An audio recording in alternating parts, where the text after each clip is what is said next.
It will be a disaster much worse than war. Many things will disappear, and this will be one of the signs. Prepare yourselves to live through days of total darkness.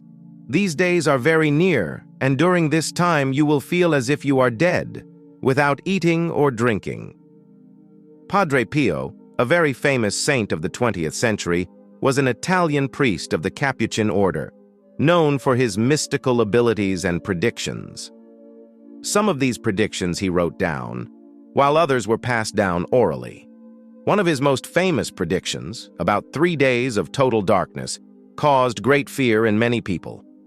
This prophecy is still widely debated today, along with others he made, suggesting these events would happen soon. However, none were as surprising as what he predicted for the year 2025, something so significant that it shocked the entire world. Now, let's delve into the enigmatic and frightening predictions Padre Pio made for 2025. Therefore, if you believe in God and admire Padre Pio, subscribe to the channel right now. Francesco Forgione, later known as Padre Pio, was born on May 25, 1887, in Pietrelcina, a small town in the province of Benevento, southern Italy, part of the Campania region. His parents, Grazio Mario Forgione and Maria Giuseppa Denunzio Forgione, were simple farmers. From the age of 10, Francesco already helped with farm work and took care of the family's sheep. This simple and arduous life shaped his hard-working and devoted character. In Pietrelcina, religious celebrations took place year-round, and Francesco's family was deeply devout, attending Mass every day and praying the Rosary every night. It's no surprise that he was baptized and served as an altar boy in the local church. Faith was central in his family. His sister Graziella even became a nun. From a young age, Francesco was different. At the age of 5, he declared his desire to dedicate his life to God. According to the diary of Padre Agostino of San Marco, who later became his spiritual director, Francesco faced several illnesses in his childhood, including severe gastroenteritis at age 6 and typhoid fever at age 10. Despite suffering from these ailments, Francesco began experiencing divine visions and spiritual ecstasies early on, further solidifying his desire to pursue a religious life. In 1897, after completing 3 years of public school, he felt inspired to pursue monastic life after hearing a Capuchin friar asking for donations in his rural area. When he expressed his interest in joining the order to his parents, they traveled to Morcone, 21 kilometers north of Pietrelcina, to seek admission. The friars were interested but requested that Francesco improve his academic education. To achieve this, Francesco's father went to the United States to work and raise money for his son to take private lessons. During this period, Francesco was confirmed in the Catholic faith on September 27, 1899. After private study, he met the academic requirements set by the order. On January 6, 1903, at the age of 15, Francesco entered the Capuchin Friars' Novitiate in Morcone. Shortly after, he adopted the Franciscan habit and the name Friar Pio in honor of Pope St. Pius V, whose relics were in the chapel of Santa Anna in Pietrelcina. With this, he took his initial vows of poverty, chastity, and obedience as he began his studies to become a priest. Friar Pio went to the convent of St. Francis of Assisi in Umbria. At 17, he faced severe health issues, such as loss of appetite, insomnia, fatigue, fainting spells, and severe headaches. He often vomited and could only consume milk and cheese. Many devotees believed that this was when mysterious phenomena began occurring around him. For example, during prayer, Friar Pio would sometimes seem distant, completely absorbed in a spiritual ecstasy. A fellow friar reported witnessing him levitating during these experiences. In June 1905, Friar Pio's health worsened, and his superiors sent him to a mountain convent, hoping the fresh air would help. Unfortunately, there was little improvement, and doctors recommended he return home. Despite these health challenges, Padre Pio made his solemn profession in 1907 and was ordained a priest in the Cathedral of Benevento 3 years later. He celebrated his first Mass at the parish church of Our Lady of the Angels. Due to his fragile health, he was permitted to stay with his family in Pietrelcina while continuing to wear the Capuchin habit. He remained there until 1916, partly because of his weakened health and to care for his family while his father and brother were temporarily in the United States. If you enjoy our content and want to support us, click on the Super Thanks button below. Your Super Thanks is not just a donation, it is a blessing that supports our mission to share the transformative journey of Jesus. During these years, Padre Pio kept in touch with his spiritual directors, Padre Benedetto and Padre Agostino, both Capuchin friars from the monastery in San Marco in Lamis. In his letters, he shared alarming predictions about the events he foresaw for 2025. When World War I broke out, several friars from Padre Pio's community were called to serve in the Italian army. During this period, Padre Pio served as a teacher and spiritual guide at the seminary and led the community when other friars were called to military service. However, on November 15, 1915, he was drafted into the army but was repeatedly discharged due to his fragile health. Finally, in August 1917, he was declared unfit for service and permanently discharged. After the war, Padre Pio moved to the agricultural community of the Capuchin convent of Our Lady of Grace in San Giovanni Rotondo, where 7 friars lived. Apart from the war years, he spent the rest of his life in San Giovanni Rotondo, becoming a renowned priest known for converting many people to Catholicism and his devotion to the Rosary. He compared weekly confession to cleaning a room every week, advising people to meditate and perform self-examination daily. His famous theological advice was summed up in his motto, "Pray, hope, and don't worry." By 1925, Padre Pio had transformed an old convent building into a small medical clinic with just a few beds, primarily for those in need. In 1940, he formed a committee to build a larger clinic, and donations began pouring in. Although the hospital was initially named in honor of Fiorello LaGuardia, it eventually became known as Padre Pio's project. The Casa Sollievo della Sofferenza, House for the Relief of Suffering, was inaugurated in 1956, marking his lifelong commitment to spiritual and physical healing. By September 1918, Padre Pio began exhibiting wounds on his hands and feet, known as stigmata, resembling the wounds of Christ. This phenomenon, along with his other spiritual gifts, including healing, prophecy, and extraordinary abstinence, attracted hundreds of devotees daily to witness his holiness. For many facing the adversities of war, Padre Pio became a symbol of hope and renewal. Although the Vatican remained cautious about verifying these supernatural events, they were widely reported by witnesses and followers. Padre Pio's reputation grew beyond his local community, establishing him as a spiritual guide who laid down 5 key principles for spiritual growth: weekly confession, daily communion, spiritual reading, meditation, and self-examination.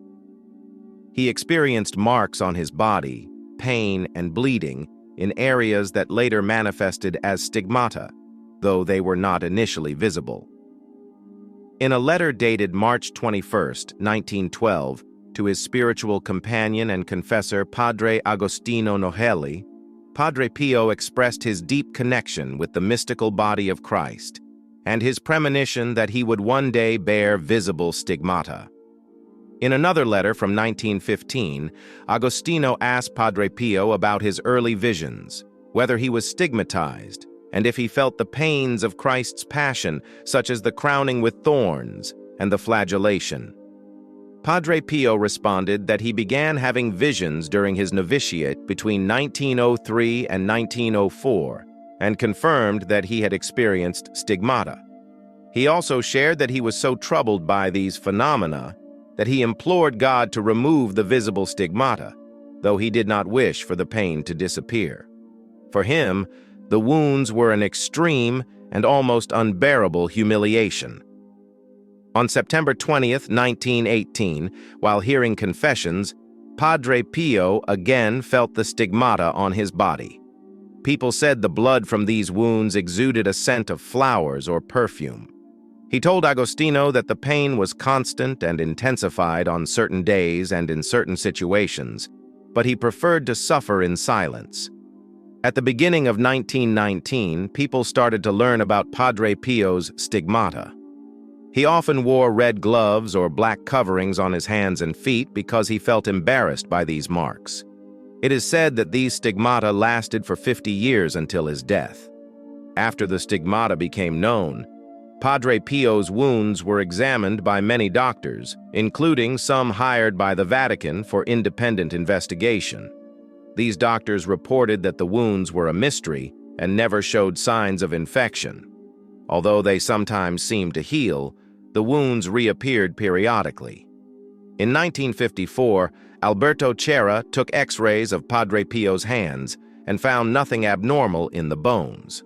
A few weeks before receiving the stigmata in August 1918, Padre Pio had a mystical experience where he felt as if he was being physically pierced and burned.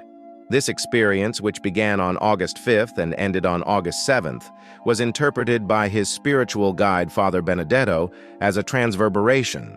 Padre Pio later said this experience left a physical wound on his left side.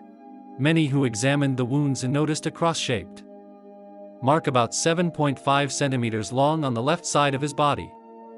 Padre Pio's body was placed in a coffin inside the monastery's church, so that pilgrims could pay their final respects. The farewell ceremony took place on September 26th and was attended by about 100,000 people. The event included a funeral procession and a mass held in San Giovanni Rotondo, where he was buried in the crypt of the Church of Our Lady of Grace. This town, where Padre Pio spent much of his life, became one of the main pilgrimage destinations in his memory. The Church of Santa Maria del Grazie, part of the Capuchin monastery where Padre Pio held his masses, gained great importance as a pilgrimage site after his death in 1968. With the growing number of visitors, the Capuchins built a new sanctuary near the church, which was completed in 2004 and inaugurated with the blessing of Pope John Paul II. Padre Pio's relics were placed in the new crypt of the sanctuary, where pilgrims could venerate them. Additionally, Pietrelcina, the town where Padre Pio grew up, also became a popular pilgrimage site. In Pietrelcina, visitors can explore various important places related to his life, such as the house where he was born, the room in an old tower where he retreated during periods of illness, the Church of Asti, and where he was baptized, the Church of Santa Maria degli Angeli, where he was ordained a deacon, and the Capuchin Church of the Holy Family. It is estimated that about 2 million pilgrims visit Pietrelcina annually. In 1982, the Vatican granted permission for the Archbishop of Manfredonia to initiate an investigation to determine if Padre Pio could be canonized. This investigation lasted 7 years, and in 1990, Padre Pio received the title of Servant of God, marking the first stage of the canonization process. From that year on, the Congregation for the Causes of Saints began to analyze Padre Pio's life and deeds. In 1997, Pope John Paul II proclaimed him venerable. Subsequent discussions focused on the positive impact his life had on others, including the healing of an Italian woman, Consiglia de Martino, which was attributed to his intercession. In 1999, following the recommendations of the congregation, Pope John Paul II declared Padre Pio blessed and designated September 23 as his liturgical feast day. The beatification ceremony took place that year, with John Paul II presiding over the Mass in St. Peter's Square in Rome, attended by over 300,000 faithful. During the homily, John Paul II highlighted Padre Pio's stigmata and mystical gifts. After the beatification, another miracle involving the recovery of an Italian boy named Matteo Colella from a coma was attributed to Padre Pio's intercession. With further analysis of his virtues and lasting impact, John Paul II eventually issued the decree for his canonization. On March 3, 2008, 40 years after his death, Padre Pio's body was removed from his crypt to prepare it for public display. The church reported that the body was in reasonable condition. Archbishop Domenico Umberto D'Ambrosio, the Pope's representative at the San Giovanni Rotondo sanctuary, noted that the upper part of the skull was partially skeletal, but the chin was intact and the rest of the body was well preserved. He also mentioned that the stigmata were not visible, and that Padre Pio's hands appeared freshly cared for due to the deteriorated state of the face. A realistic silicone mask was made based on a 1968 photograph of Padre Pio. This work was done by the Gem Studio in London, known for its contributions to wax museums and exhibitions. On April 24, Cardinal José Saraiva Martins celebrated a Mass for 15,000 faithful at the Sanctuary of Our Lady of Grace in San Giovanni Rotondo, before Padre Pio's body was placed in a sarcophagus made of crystal, marble, and silver, located in the monastery crypt. He was dressed in his traditional brown Capuchin habit, a white silk stole embroidered with crystals and gold thread, and held a large wooden cross. About 800,000 pilgrims, mainly from Italy, booked visits to see the body until December 2008 due to high demand. The display was extended for another year, and months later, Padre Pio's remains were moved to a special golden crypt in the Church of St. Pio, near their original location in San Giovanni Rotondo.